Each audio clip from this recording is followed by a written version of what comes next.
अपने परिवार के किसी बच्चे को दूरदर्शन से हमेशा के लिए दूर करना है या समाचार से नफरत करानी है तो आप अर्नब गोस्वामी का शो दिखा दीजिए। उसके शो में कुछ नहीं, पूछता है भारत, बकवास के अलावा कुछ नहीं। इनके तो शो के नाम भी यही होते हैं। आर पार देखिए, आर पार न्यूज में होता है। टक्कर, आप किससे टक्कर लगा रहे हैं? आप न्यूज दे रहे हैं भैया, मुझे अवगत कराइए ना। दंगल यानी आप एंकर नहीं हो गए, पहलवान हो गए। और एक प्रोजेक्टेड, स्पॉन्सर्ड, स्क्रिप्टेड, ट्यूटर्ड आपने स्पोक्स पर्सन बुला लिए, उसके बाद में बहस करते जाते हैं। ये सरकार किसके लिए अच्छी है मुझे नहीं पता, लेकिन ये सरकार प्रेम विहीन है। इस सरकार में किसी के लिए प्रेम नहीं। ये सरकार की नीतियाँ और इसकी नीयत दोनों इनकी करनी और कथनी में फ़र्क को दर्शा देती है। मोदी जी या और जितने भी मंत्री हैं, आप इनके एडवर्टीजमेंट देखो, आप इनके प्रवक्ताओं को देखो। कोई क्वेश्चन पूछो तो लड़ने के लिए आते हैं। इनके जो एडवर्टीजमेंट होते हैं, जो पब्लिसिटी होती है, जो पब्लिकेशन होते हैं, तो इसमें जो कलाकार काम करते हैं तो देखो उनके चेहरे की भाव भंगिमाएं बड़ी गुस्से वाली होती हैं।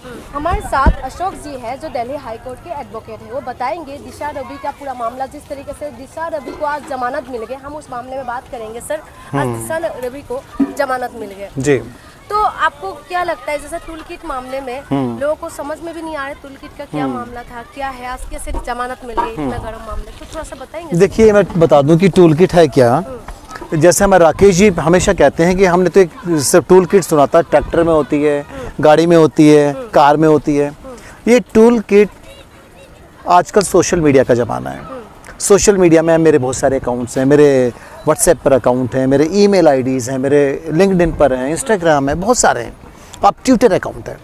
जब आप एक स्टोरेज करते हैं, जब आप एक कन्वर्सेशन करते हैं, जब आपके दोस्तों के बीच में या आपके जो कलीग्स के बीच में कन्वर्सेशन होते हैं, जब उसकी स्टोरेज की कैपेसिटी की बात करते हैं तो उसको इन्होंने नाम दे दिया टूल किट। इन्होंने इसको टूल किट एक चीज़ और देखो मज़ेदार, कि जब से इस सरकार ने इस टूल किट का जिक्र किया, मेन स्ट्रीम मीडिया किसान आंदोलन को नहीं दिखा रहा, किसी जो भी और बहुत सारी परेशानियां जो देश में चल रही हैं उनके बारे में बात नहीं कर रहा।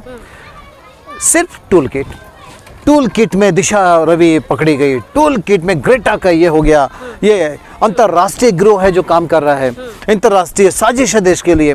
पूरा का पूरा ऐसा मीडिया सरकार का प्रवक्ता बनकर चिल्लाने लगा।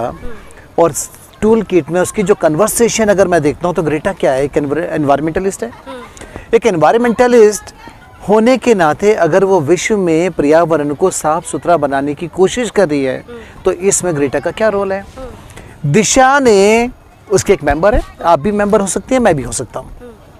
मेरे बहुत सारे साथी अमेरिका में हैं, मेरे बहुत सारे साथी यूरोप के अंदर हैं, अक्सर हमारे आना जाना लगा रहता है। और बहुत सारे, जैसे हाँ, मिशेल ओबामा की एक एनजीओ है, तो मिशेल ओबामा की एनजीओ से मेरे बहुत सारे साथी जुड़े हुए हैं, वो काम कर रहे हैं। तो इसी तरीके से काम कर रहे थे। तो बस ग्रेटा का कसूर ये था कि उन्होंने दिशा रवि से कहा कि इस आंदोलन में जो हो रहा है मैं एक पोस्ट करना चाहती हूँ।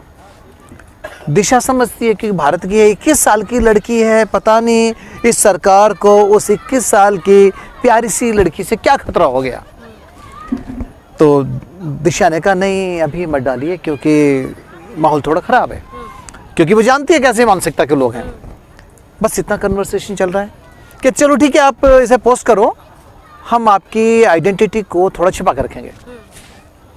इस पूरे कन्वर्सेशन से अभी तक प्राइमा फेसाई जो लगता है, क्योंकि मामला ट्रायल का है, कोर्ट में है, तो उसके ट्रायल के प्रोसेस पे तो मैं क्वेश्चन नहीं करूँगा, लेकिन कहीं पर भी प्रोसिक्यूशन यानी स्टेट कहीं ये इस्टेब्लिश नहीं कर पाया कि दिशा रवि या ग्रेटा या जो कथा कथित टूल किट ये यूज़ कर रहे हैं उससे हमारे देश को किसी भी प्रकार का खतरा था। सर, अगर बात करें इसमें जो जिस तरीके से बताया जा रहा है, लेकिन उसी में थोड़ी सी ये इनकी व्हाट्सएप सेट की बात कहते हैं, लेकिन आपको पता होगा कुछ टाइम पहले अर्नब गोस्वामी का भी तो 500 पेज का वो लीक हो गया था, उसमें क्यों बात नहीं हो रहा है सर? हाँ देखिए, वो तो देश के ऊपर बात है ना। यहाँ हमारे कुछ चैनल ऐसे हैं, आपने नाम लिया अर्नब गोस्वामी का। अर्नब गोस्वामी तो मुझे नहीं लगता उसने पत्रकारिता कहाँ पढ़ी है।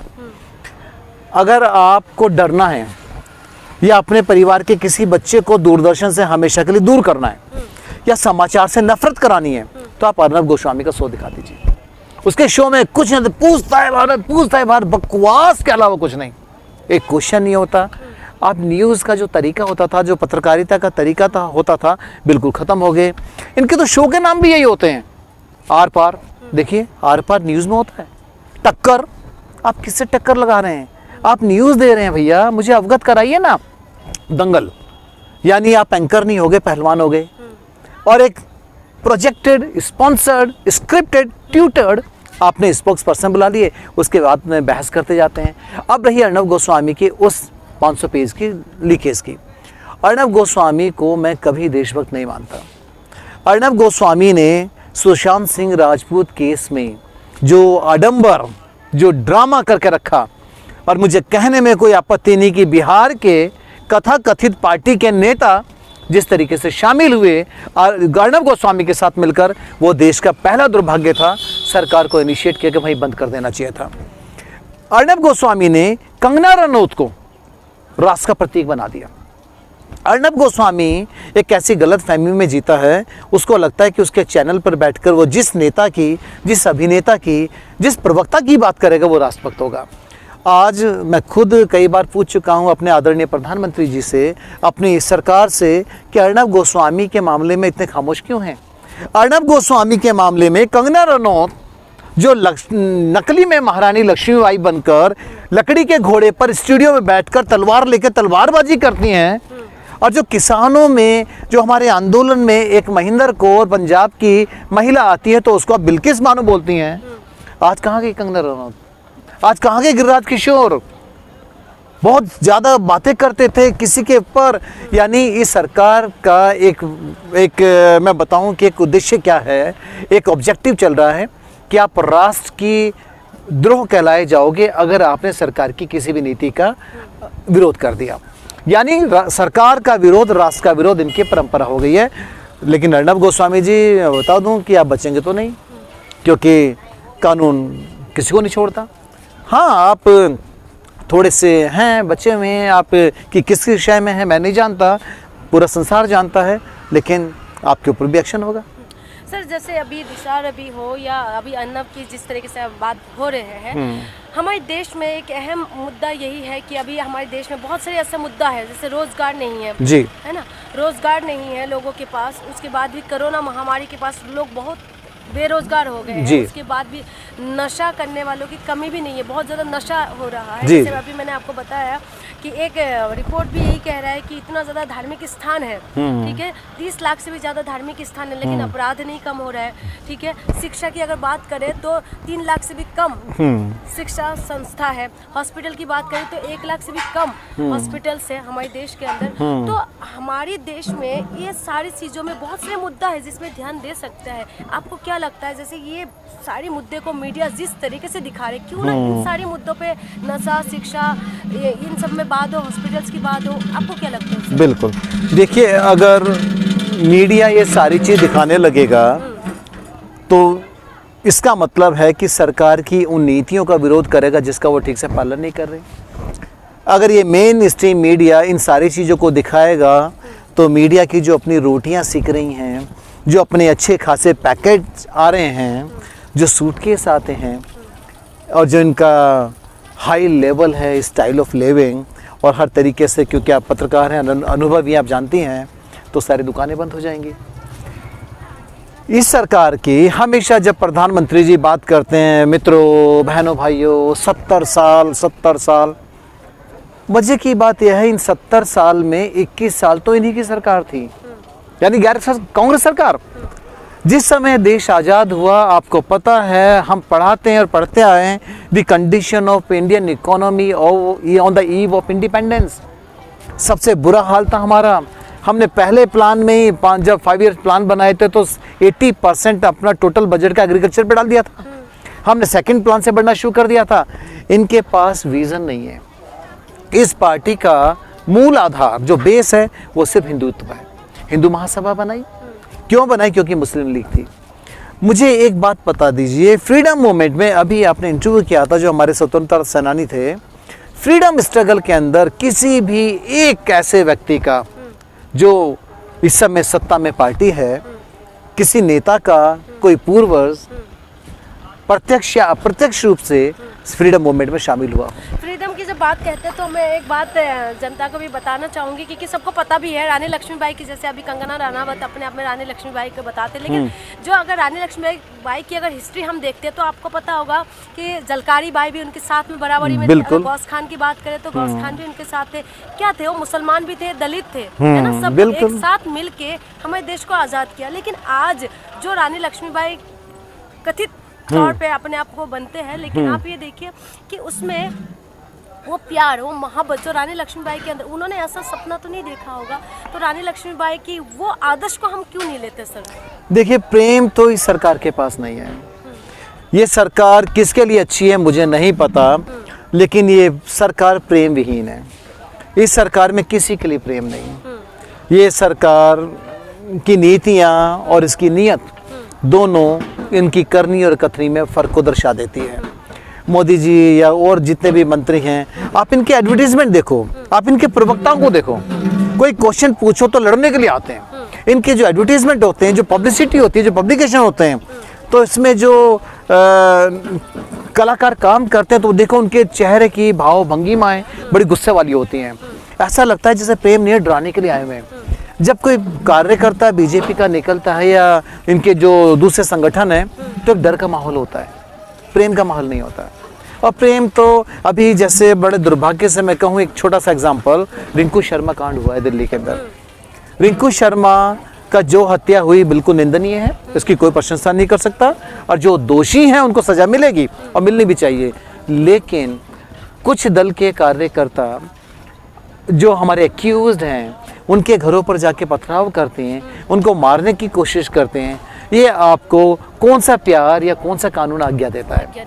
तो ये दुर्भाग्य है और प्रेम की तो उम्मीद हम कर नहीं सकते। सर, एक लास्ट सवाल है, किसान आंदोलन में आप लगातार इन्हीं के साथ में हैं, आपने जिस तरीके से बताया, तो सर आप किस तरीके से इनको सहयोग करते हैं किसान आंदोलन? देखिए, किसान आंदोलन जब पहले दिन से शुरू हुआ, मैं थोड़ा सा लेके जाऊँ अतीत में, तो बड़े छोटे छोटे से डेरे होते थे।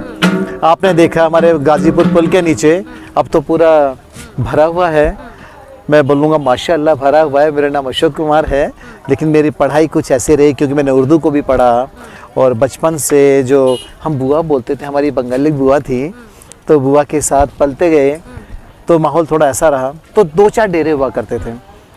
तो शुरू में मैं आया तो मैंने उनको टी स्टॉल लगाया, चाय पिलाता था।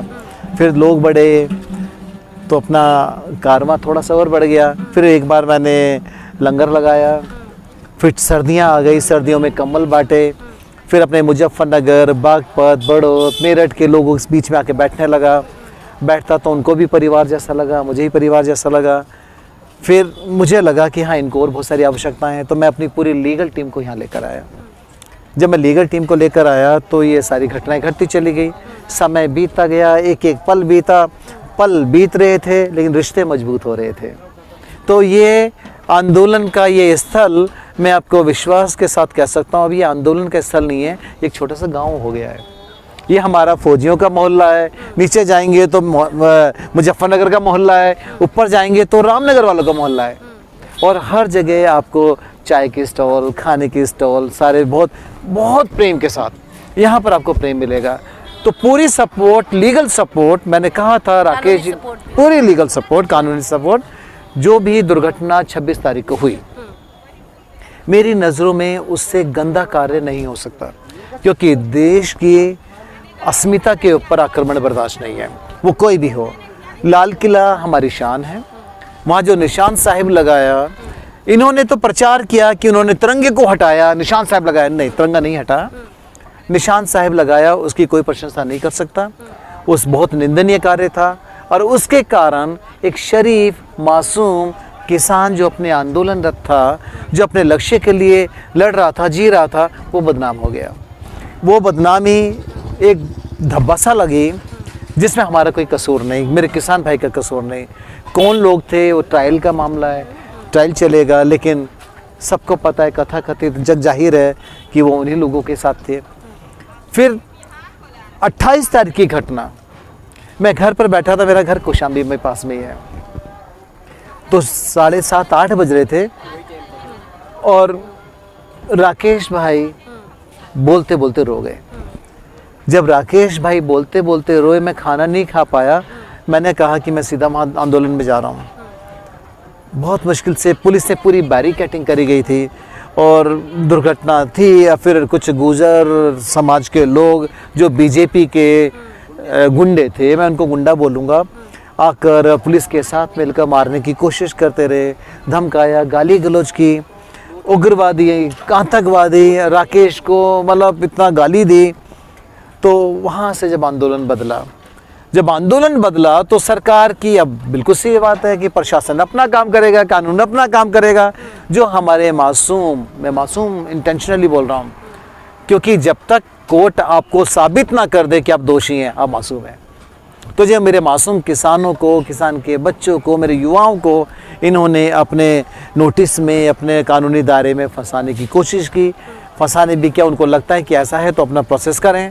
तो मेरी पूरी सपोर्ट मेरे सभी किसान भाइयों को है और फ्री लीगल सपोर्ट है। लेकिन एक और कंडीशन, अगर आपके ऊपर झूठे केस हैं तो, क्योंकि गलत चीज़ का साथ तो मैं नहीं दे सकता। ये थे हमारे साथ अशोक जी, और इनका कहना है कि पूरी तरीके से किसानों की सपोर्ट में है, लेकिन अगर आपके ऊपर कोई गलत आरोप ना हो, अगर गलत आरोप है, जिस तरीके से अगर गलत है तो उसको प्रूव करते हैं, लेकिन पूरी तरीके से फ्री ऑफ कॉस्ट ये किसानों के साथ में बने हुए हैं। देखना यह है कि किसानों की यह आंदोलन कब तक चलेगा और कैसा बदलाव आएगा, ये तो वक्त ही बताएंगे। लेकिन सोचने वाली बात यह है कि जिस तरीके से नफरत फैलाई जा रही है वो नफरत ना फैले, देश में अमन और शांति बने रहे।